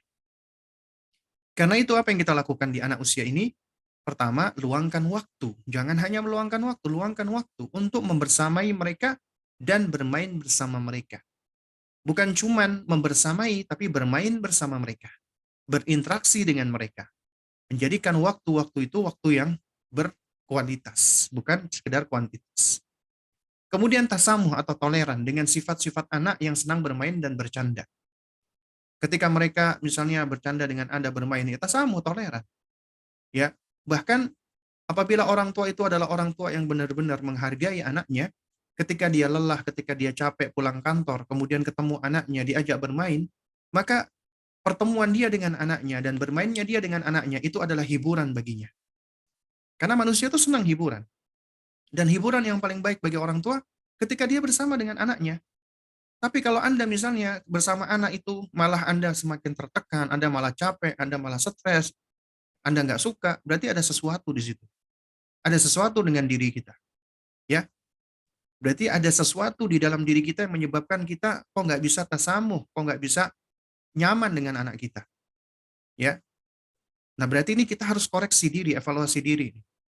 Padahal seharusnya ketika orang itu secapek apapun, ketika dia melihat wajah anaknya, ketika dia membersamai anaknya di dalam bermain, ya meskipun dia lelah, tapi ketika bermain dengan anaknya, dia menjadi bahagia. Ya, semua kelelahan itu menjadi tidak lagi begitu terasa. Itulah orang tua yang sejati bagi anak-anaknya. Kemudian pilihkan permainan yang bermanfaat. Karena permainan itu hukum asalnya mubah, ada yang bermanfaat, ada yang malah mendatangkan madharat. Maka kita jauhkan yang mendatangkan madharat. Dan ada permainan yang juga dilarang, diharamkan. Maka kita jauhkan permainan-permainan yang dilarang, seperti misalnya yang mengandung ada dadu misalnya, ya. Karena itu udah ada hadisnya secara spesifik, atau yang mengandung permainan-permainan yang ada unsur uh, kesyirikan atau ada kemaksiatan seperti musik dan yang semisalnya. Kemudian juga hendaknya orang tua bersepakat dengan anak, membuat kesepakatan dalam hal bermain, waktu-waktunya, tempatnya, cara bermainnya, termasuk kewajiban untuk membereskan mainan. Agar mereka belajar bertanggung jawab, agar mereka juga belajar mandiri, agar mereka belajar konsekuensi, agar mereka belajar komitmen. Ayo nak, misalnya, ayo nak, Umi temenin yuk kita bermain Lego. Ya kita bermainnya setengah jam saja ya, karena Umi harus memasak atau harus menemani ini ya. Ya, Umi akan menemani kamu. Kita temani dia dengan benar-benar fokus dengan dia. Jangan kita temani, kita main handphone, kita baca ini, kemudian kita nggak fokus. Tapi benar-benar quality time. Kita temani, meskipun hanya setengah jam. Itu insya Allah akan lebih efektif daripada berjam-jam tapi kita nggak fokus dengan anak kita. Ya. Nah, kemudian kita bikin kesepakatannya. Nah, kita bermain sampai jam 2 ya. Nanti lihat jamnya itu sampai di angka 2. Kalau udah jam 2, kita selesai ya. Setelah itu kamu bereskan mainan kamu. Kalau misalnya dia nggak mau, enggak, aku mau tetap bermain. Kita tetap harus tegas dan tega dalam kebaikan. Adik, tadi kan adik udah sepakat sama Umi. Kita bermain sampai jam 2. Tapi aku masih mau bermain. Umi tahu kamu pengen bermain. Umi juga sama. Umi senang loh nak bermain sama kamu nak. Tapi sekarang kita waktunya tidur siang. Atau sekarang Umi waktunya harus memasak. Kalau Umi nggak memasak, nanti gimana kamu makan? Bagaimana Abi makan? Baru kita boleh ini menjelaskan untuk merangsang akalnya dia. Ya, untuk belajar tentang konsekuensinya. Nah, kita tetap enggak, aku tetap mau bermain ya. Nah, tetap kita harus tegas. Ya, kita selesai bermain hari ini, besok kita lanjut. Tapi aku tetap mau bermain. Tidak. Ya, Nak, hari ini kita berhenti bermain. Kemudian dia tetap masih ngeyel, maka kita kasih opsi. Ya, kamu mau bermain 1 menit lagi atau 2 menit lagi? Nah, kita kasih opsi. Cuman itu doang, misalnya opsinya tetap dia dia udah berhenti bermain. Baik ya, ya aku mau, ya udah aku mau bermain 2 menit lagi. Baik ya, janji ya. Jadi Umi kasih kamu kesempatan bermain 2 menit. Setelah itu kamu harus membereskan mainan kamu. Udah 2 menit dia masih tetap main. Adik, kan Umi udah bilang tadi, katanya adik bersepakat sama Umi 2 menit lagi. Kenapa adik kok masih belum selesai? Tapi aku masih pengen main lagi. Tadi kan adik sudah berjanji, ya. Jadi kita tetap terus, ya. Baik, kalau adik tidak berhenti sekarang, ya, besok Umi tidak bermain sama adik. Atau adik tidak boleh bermain lagi Lego. Nggak apa-apa, kita ancam. Kita hukum agar dia belajar. Tapi aku mau bermain. Umi tahu nanti. Sabar ya adik. Nanti besok kita lanjutkan lagi bermain, oke? Okay? Ya setelah ini adik ke kamar mandi. Ayo Umi temenin ke kamar mandi, cuci muka, sikat gigi, kemudian nanti Umi bacakan cerita. Nah, itu yang kita lakukan seharusnya. Nah, ini memang mungkin kok ribet amat ya Ustadz. Kok malah menghabiskan banyak waktu saya. Lah, karena waktu-waktu kebersamaan kita dengan anak kita itu nggak lama, cuman sebentar. Dan yang tertinggal bagi mereka itu kenangan. Kita hendak meninggalkan apa? Kenangan yang baik atau kenangan yang buruk. Dan kebersamaan kita dengan mereka juga nggak selamanya gitu loh. Dan kita pingin langgeng kebersamaan ini hingga ke akhirat, hingga ke surganya Allah. Karena itu jangan pernah kita itu selalu pengen serba instan, pengen cepet-cepetan, anak kita nurut, kita ancam, kita hukum, kita ini jangan. Kita lakukan pendekatan dengan pelan-pelan, dengan hikmah. Agar apa? Agar hati kita senantiasa terpaut, attachment kita, bonding kita dengan anak kita itu senantiasa kuat. Kalau kita melakukan perbuatan-perbuatan yang cenderung mengancam, nakut-nakuti, keras, dan seterusnya, itu attachment ini akan semakin kendur, semakin melemah. Dia akan kehilangan kepercayaannya kepada dirinya dan kepada orang tuanya. Dia merasa nggak dihargai dan nggak diakui. Dia merasa ini dan itu. Akhirnya apa? Akhirnya hubungan kita dengan anak kita menjadi tidak baik. Yang terjadi dia malah semakin bikin masalah buat kita. Ya, dia malah semakin mencari-cari perhatian dengan cara-cara yang membuat kita menjadi tertrigger kemarahan kita dan seterusnya.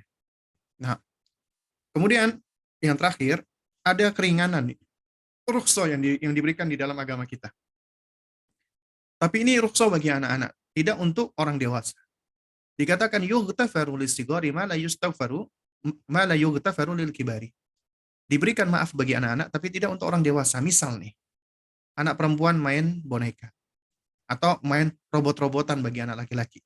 Meskipun itu bentuknya makhluk bernyawa, boneka Barbie misalnya, atau robot Iron Man misalnya, atau buku-buku cerita-cerita yang bergambar, meskipun itu penuh, full face, ya, itu wallah alam bisawab ya, memang ada sebagian yang menganjurkan jangan, tapi yang saya pahami ini tidak masalah.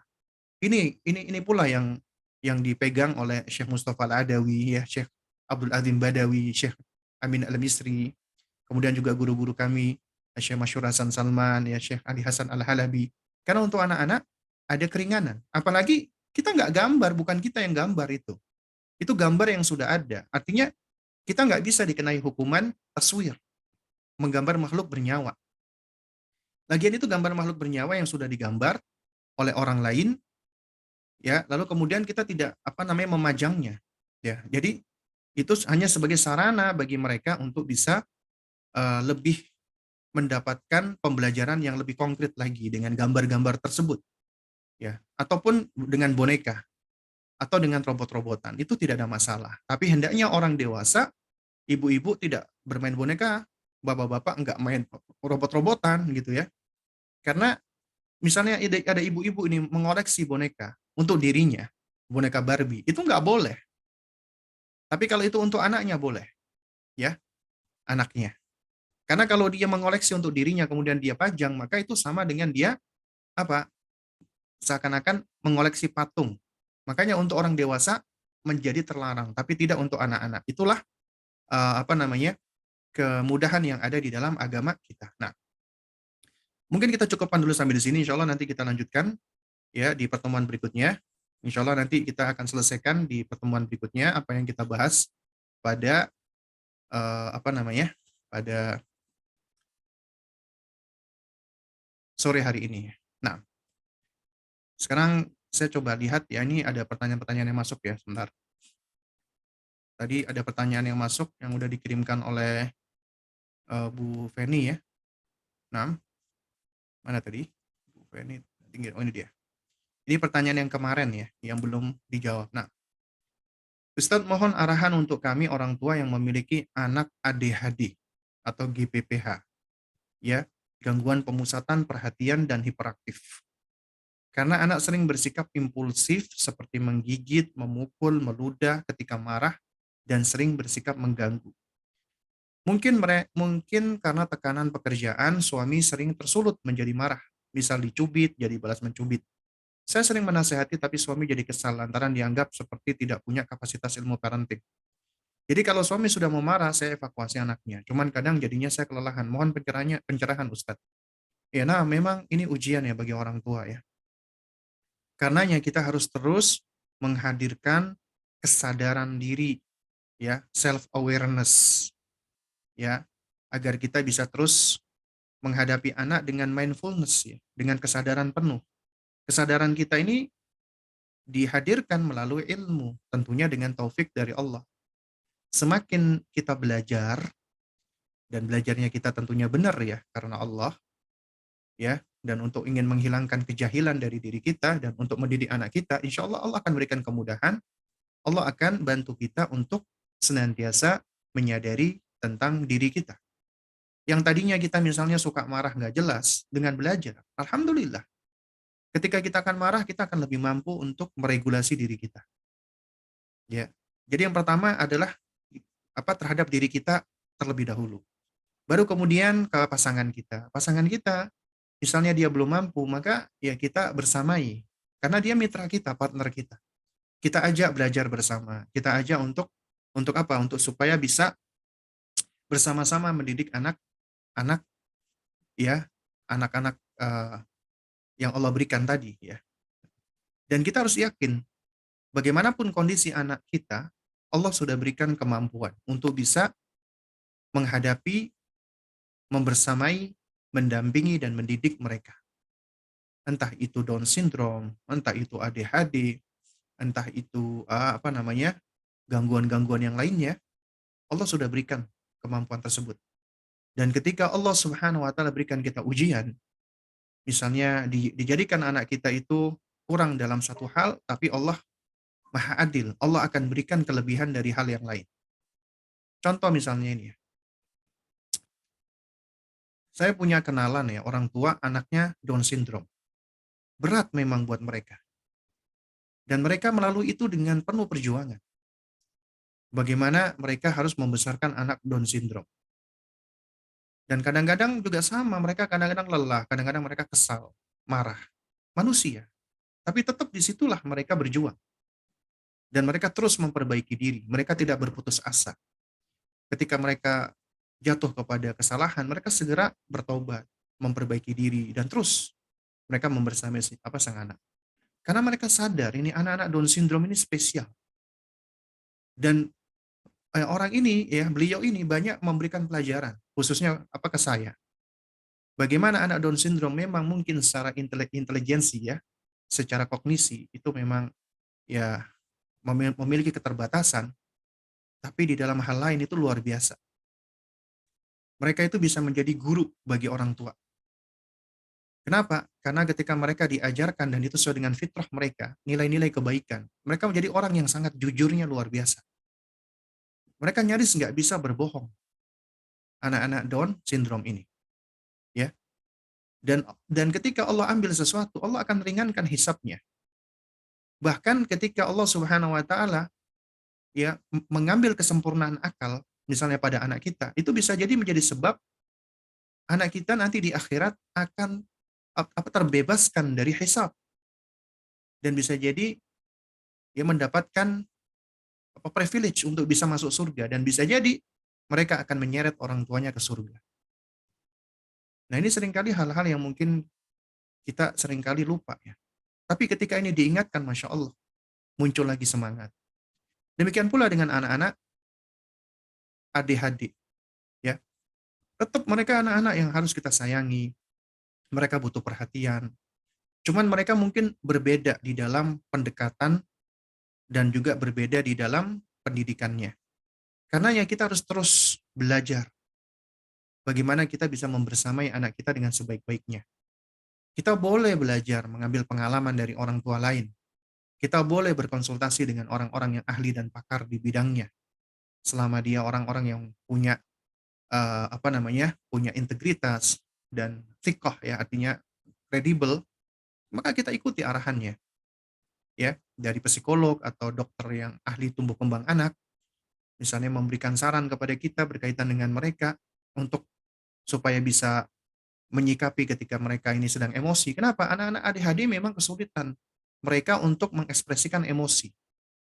Karena itu ini PR, tugas bagi kita. Ya, kita ajarkan mereka karena mereka sulit ya. Biasanya anak ADHD itu untuk bicara itu sulit. Mereka seringkali mengalami delay speech. Maka kita perlu untuk pelan-pelan terus mengajarkan mereka untuk bisa mengungkapkan apa yang ada di dalam dirinya. Ajarkan mereka untuk bisa berbicara pelan-pelan dan bisa menyampaikan emosinya. Dan ini memang butuh waktu gitu loh, ya. Dan kalau misalnya pasangan kita kesulitan untuk mengatur emosinya misalnya, boleh kita amankan dulu anak kita. Ya, karena ujian dari Allah ya, ujian kita bukan cuma anak, juga suami misalnya. Sang anak misalnya lagi marah juga kadang-kadang mungkin bisa tantrum. Ternyata bapaknya juga tantrum misalnya, juga marah misalnya ya. Jadi ya boleh kita kita evakuasi dulu, kemudian kita tenangkan anak kita berikan waktu ke suami kita. Kemudian tetap kita berbuat baik ke suami. Jangan langsung salahkan suami. Kita dekati, kita duduk di sampingnya. Kalau perlu kita berikan bahasa cinta, kita peluk ya. Kita menvalidasi perasaan suami misalnya. Iya, Abang, enggak, aku tahu Bang kalau Abang pasti capek ya. Juga sama Bang, aku juga capek kok Bang. Tapi inilah Bang, ini insya Allah kalau kita mau belajar sabar. Jadi kita sampaikan, kita berusaha untuk tidak tidak menggurui gitu ya. Intinya kita berupaya semaksimal mungkin apa yang kita bisa. Ya. Sembari kita terus-terusan berdoa minta tolong kepada Allah Subhanahu wa taala. Nah, Ustaz mohon kiatnya untuk membentuk anak bisa gesit, tidak santai. Anak saya 6 tahun, selalu santai. Mau berangkat sekolah santai, tidak khawatir terlambat. Ketika dijemput pulang pun umumnya anak-anak bergegas menyiapkan tasnya untuk pulang, tapi Ananda santai saja walaupun sudah ditunggu. Apakah anak gesit atau santai sifat yang diturunkan? Di satu sisi anak kedua saya segala serba gesit, mau bergegas mandi, berangkat ya. Tiap anak unik ya. Jadi kita nggak perlu pertama cenderung untuk membanding-bandingkan. Tapi kita boleh berusaha untuk menganalisa sesuai dengan ini sesuai dengan milestone nggak sih anak-anak umumnya. Karena kalau tidak mencapai milestone yang dikhawatirkan memang ada sisi perkembangan yang tidak tercapai, yang kita memang perlu untuk berusaha, berusaha untuk, memenuhi tadi ya, ada aspek perkembangan misalnya yang belum dicapai oleh anak ya. Nah karena itu, jangan banding-bandingkan anak. Yang kedua, kenali anak kita, ya. Anak 6 tahun ini seharusnya dia udah bisa ngobrol, udah bisa bicara. Kita cari tahu kenapa dia kok nyantai, ya. Alih-alih kita sudah punya pikiran-pikiran buruk, kita lihat kenapa dia tuh nyantai gitu loh. Kemudian apakah nyantainya nih karena ada gangguan-gangguan misalnya sensorik, motorik atau yang semisalnya atau memang dia orangnya memang bawaannya memang cool ya, santai saja gitu loh. Bukan orang yang panikan, bukan orang yang ini gitu loh, ya. Terus kemudian kalau dia, insya Allah nggak ada masalah-masalah gangguan ya, gangguan-gangguan misalnya, dari sisi, kurangnya stimulasi, maka kita tinggal motivasi aja, kita tinggal dorong aja dia, ya. Dan kita ajak dia melakukan aktivitas bersama. Cuman kalau misalnya dia itu lesu, dia lemas, nggak punya semangat, nggak punya motivasi, itu bisa bisa jadi karena adanya stimulasi-stimulasi yang kurang gitu loh. Atau mungkin ada cara pendekatan kita sebelumnya yang keliru. Misalnya anak yang terlalu sering atau terlalu banyak dilarang, dia kehilangan kreativitas, dia kehilangan semangat. Ya kenapa? Karena sedikit-sedikit dilarang terus sama orang tuanya. Makanya kita perlu juga mengevaluasi. Dalam hal ini, ya, kita perlu untuk mencari tahu, kita coba ya ibaratnya mendiagnosa dalam tanda kutip ya. Ya karena ini anak kita ya. Kita sebenarnya Allah berikan kemampuan meskipun mungkin keilmuan kita kurang adequate sehingga kita boleh kita misalnya berkonsultasi dengan orang-orang yang lebih mumpuni di dalam hal ini. Ya, kita boleh misalnya tanya kepada seorang psikolog anak. Kenapa?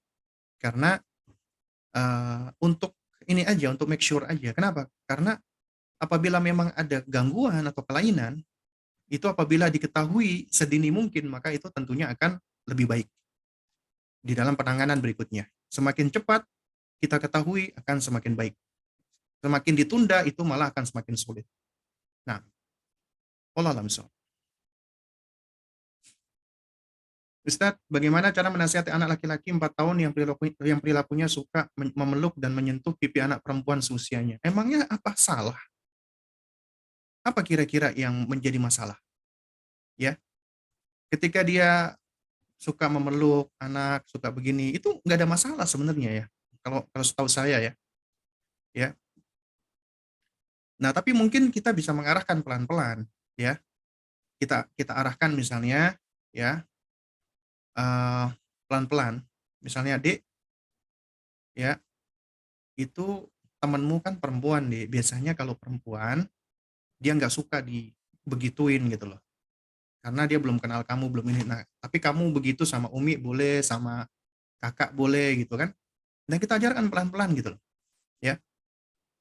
Jadi kalau dia misalnya senang ngelihat ada temennya atau anak perempuan, apalagi pipinya misalnya dipegang-pegang, itu mungkin dia bisa jadi apa namanya mirroring ya, melakukan apa yang dia rekam di dalam benaknya. Mungkin orang tuanya atau tantenya ketemu adik perempuannya atau dia apa? Jadi dia rekam di benaknya, kemudian dia mirroring, dia lakukan yang sama kepada teman perempuannya, ya. Atau mungkin ada alasan-alasan lain gitu ya. Jadi kita nggak perlu khawatir, ini nanti gimana ya? Khawatir dari sisi misalnya seksualitas gitu. Kita nggak perlu apa terlalu jauh sampai seperti itu ya. Selama tetap kita terus dampingi dia, kita didik dia. Kalau dia laki-laki ya kita didik dia sesuai dengan gendernya. Kalau perempuan kita didik dia sesuai dengan gendernya, ya. Baik baik dari sisi berpakaian, baik dari sisi cara bicaranya, baik dari sisi apa hak-hak dan kewajibannya, maka kita kita didik dia sesuai dengan gendernya. Ya. Nah, Ustadz, ada yang berpendapat kalau kita berikan cerita bergambar maka akan mematikan daya imajinasi anak seperti cerita perahu Nabi Nuh. Kalau melihat gambar perahu dari cerita bergambar, maka anak akan langsung terpatok kalau perahu Nabi Nuh seperti gambar yang ada di buku. Berbeda dengan kita menceritakan atau anak hanya baca cerita tanpa gambarnya. Bagaimana menyikapinya, Ustadz? Jadi begini ya, yang perlu kita perhatikan ya. Kita harus membedakan perkara-perkara yang goib ya. Perkara-perkara goib ya. Dengan uh, makna atau memahami makna dari suatu kata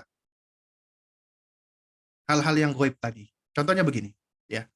Jadi kayaknya lebih mudah untuk dicontohkan. Kita ambil contoh, ya.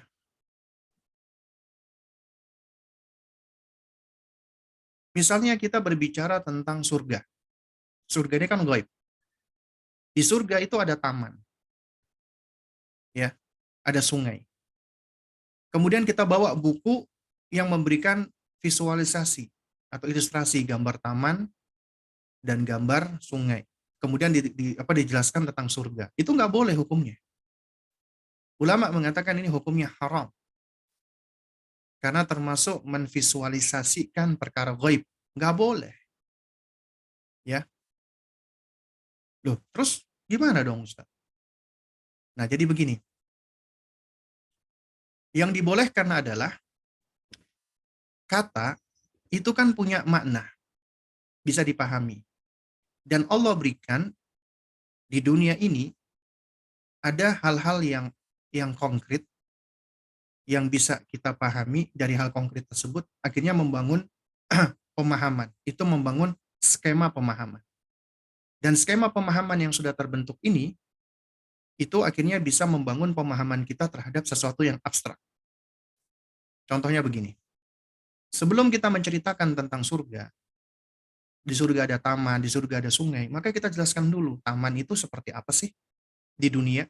Kita tunjukkan, oh ini ada taman, taman bunga, taman ini, taman itu, kita tunjukkan. Masya Allah indah ya, entah itu fotonya atau videonya.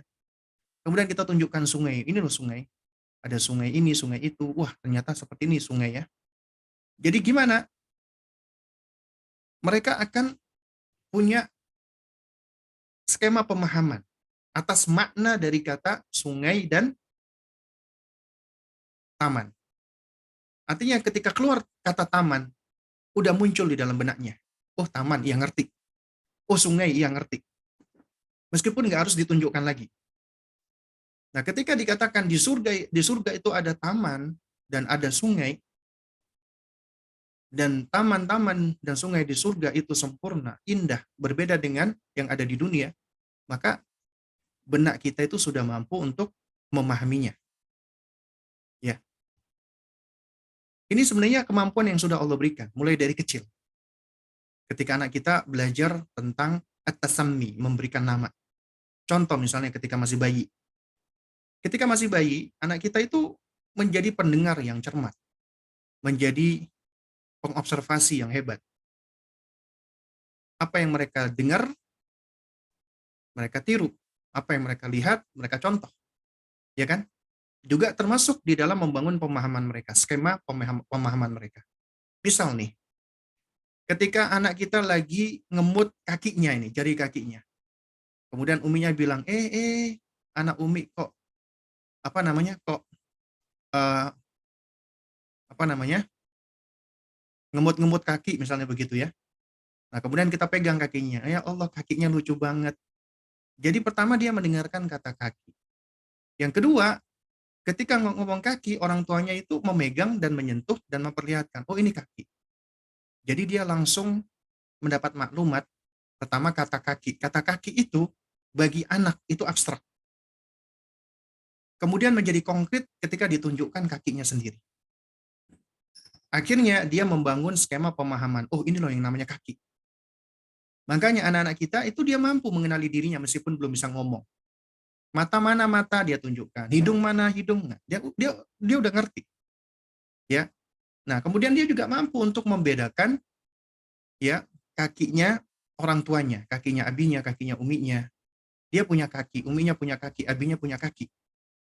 Tapi ternyata kakiku berbeda sama kaki umiku, kaki umiku berbeda sama kaki abiku. Itu kemampuan yang sudah dia miliki.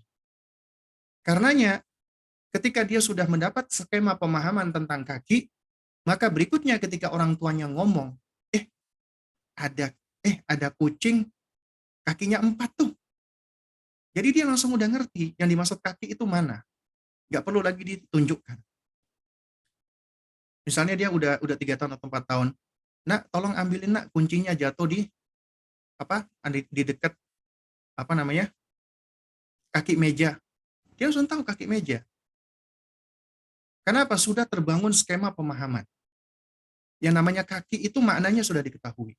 Meskipun hakikatnya, substansinya berbeda-beda. Di antara makhluk aja udah berbeda-beda.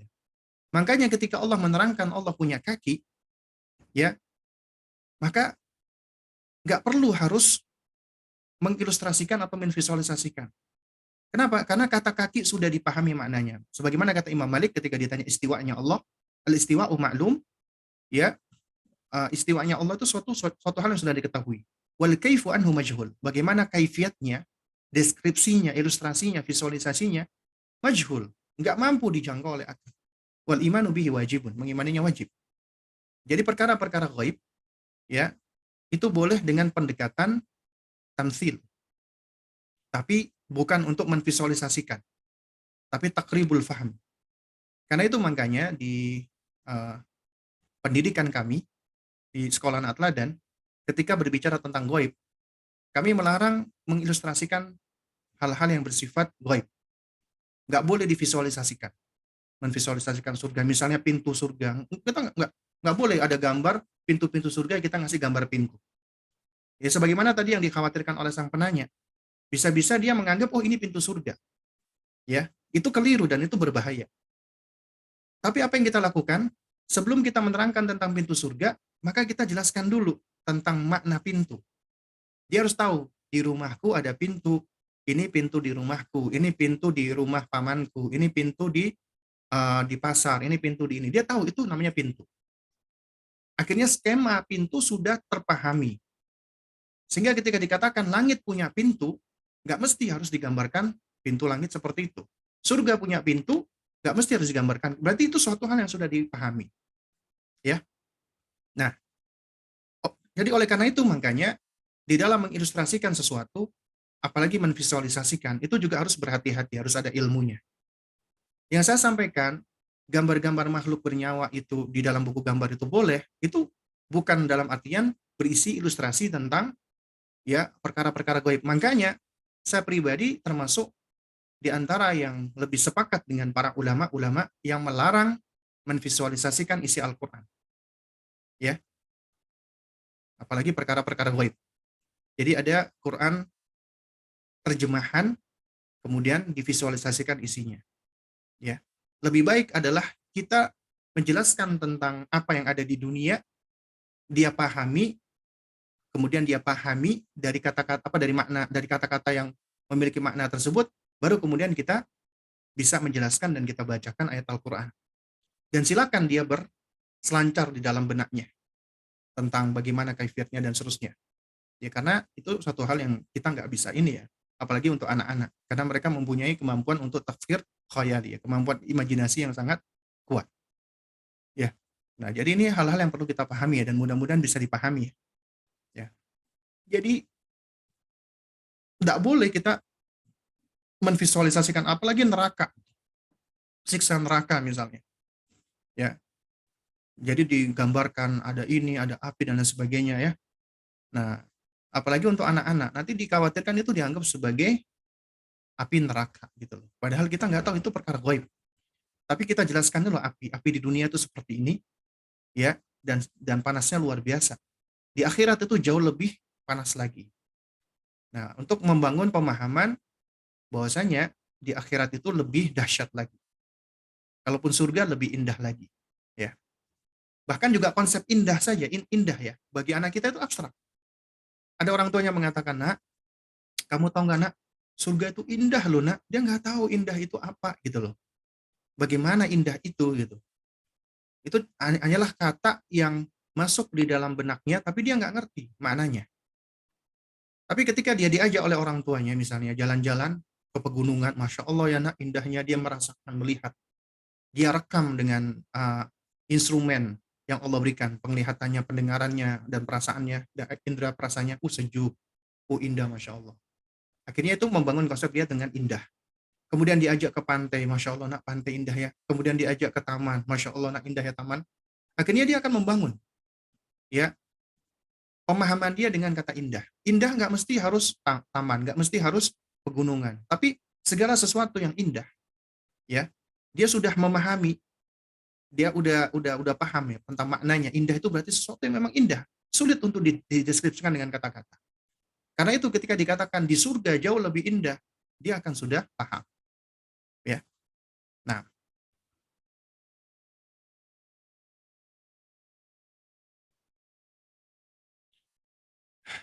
bagaimana mencetak anak menghafal Al-Quran dan sayang Al-Quran sedangkan abinya tidak pernah membaca Al-Quran kecuali bulan Ramadan. Saya sudah ingatkan baik-baik kepada suami untuk mau membaca Al-Quran, namun suami masih belum mau membacanya. Ya, yang pertama, kita tentunya mengharapkan anak kita bisa menjadi penghafal Al-Quran ya.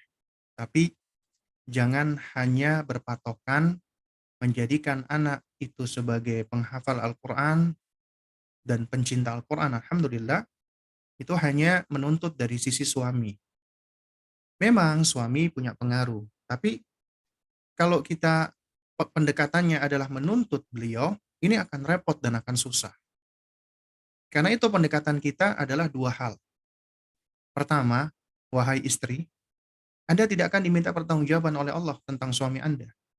Anda akan diminta pertanggungjawaban tentang anak Anda. Dan Anda, wahai suami, Anda diminta pertanggungjawaban oleh Allah tentang istri dan anak Anda. Karena itu tanggung jawab suami memang lebih besar. Ya. Kemudian yang kedua, kita perhatikan di dalam sejarah kaum muslimin. Ternyata nggak sedikit ulama-ulama kita, mereka menjadi ulama kenamaan, ulama tersohor, ulama besar. Itu ternyata dididik oleh ibunya semata. karena ayahnya sudah nggak ada. Ya, artinya keberhasilan anak itu tidak semata-mata berada pada tangan seorang ayah. Memang nggak dipungkiri, ayah itu punya peran besar, tapi tidak semata-mata ya disandarkan kepada seorang ayah. Enggak. Karenanya anak kita tetap bisa menjadi seorang ulama, seorang penghafal Al-Quran, ya meskipun ayahnya tidak terbiasa dengan Al-Quran. Ya. Nah, oleh karena itu makanya kita fokus untuk terus mendidik anak kita. Adapun terhadap suami, maka kita bicara tentang urusan lain nih. Berarti kita bagaimana kita berusaha untuk menghantarkan hidayah kepada suami agar suami mendapatkan hidayah. Alih-alih kita cenderung hanya menuntut, menyalahkan, lihat tuh anakmu nggak suka sama Al-Quran, gara-gara kamu ini malas Al-Quran, itu malah semakin menjauhkan hidayah. Ya, tapi gimana? Kita berikan contoh untuk anak kita. Kita sering baca Al-Quran. Suami kita nggak baca Al-Quran, ya sudah, kita yang baca Al-Quran. Kemudian kita doakan. Kita menjadi contoh buat buat anak kita dan suami kita. Kemudian yang kedua, kita tetap berbuat baik kepada suami.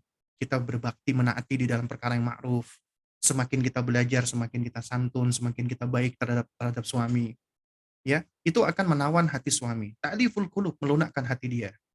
Wah, istriku semakin ngaji, semakin Masya Allah ya, semakin cantik hatinya, semakin cantik akhlaknya. Dan itu akan lebih langgeng daripada kecantikan fisik. Dia akan lebih interest, dia akan lebih tertarik ya. Nah, kemudian yang ketiga, sering-sering kita putar yang murotal, kajian-kajian bisa didengarkan sekeluarga. Kemudian doakan, cari doa-doa yang mustajabah. Cari waktu-waktu mustajabah maksud saya. Ya doakan suami ya. Jadi dalam hal ini jangan sampai kita seakan-akan mendidik anak itu dengan cara menuntut pasangan kita.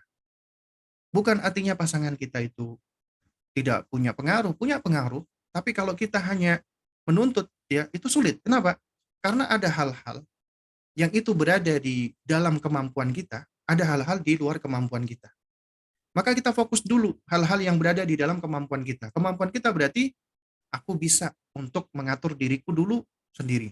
Aku mampu untuk ya, untuk mengatur anakku dengan kemampuanku, insya Allah dengan izin Allah, dengan pertolongan Allah. Tapi aku belum mampu ini untuk ngatur suamiku. Maka yang kita belum mampu, kita singkirkan dulu. Kita fokus dulu yang kita mampu. Sembari pelan-pelan kita berusaha untuk menarik hati sang suami. Itu yang bisa kita lakukan. Nah, wallahu taala alam bisawab, karena sudah pukul 5:30 lewat, kita cukupkan dulu sampai di sini. Mudah-mudahan yang sedikit ini bisa memberikan manfaat. Kurang lebihnya saya mohon maaf apabila ada hal-hal yang kurang berkenan. Nanti yang tanya tentang rekaman Zoom, insya Allah akan di-share oleh panitia di grup. Ya, ini juga nanti insya Allah biasanya akan saya upload di podcast saya dan juga di YouTube saya. Ya, nah barakallahu fikum jami'an. Ya, mudah-mudahan yang sedikit ini bisa memberikan manfaat. Kita tutup dengan kafaratul majlis. Subhanakallahumma wa bihamdik. Asyhadu an la ilaha illa anta astaghfiruka wa atubu ilaik. Wassalamualaikum warahmatullahi wabarakatuh.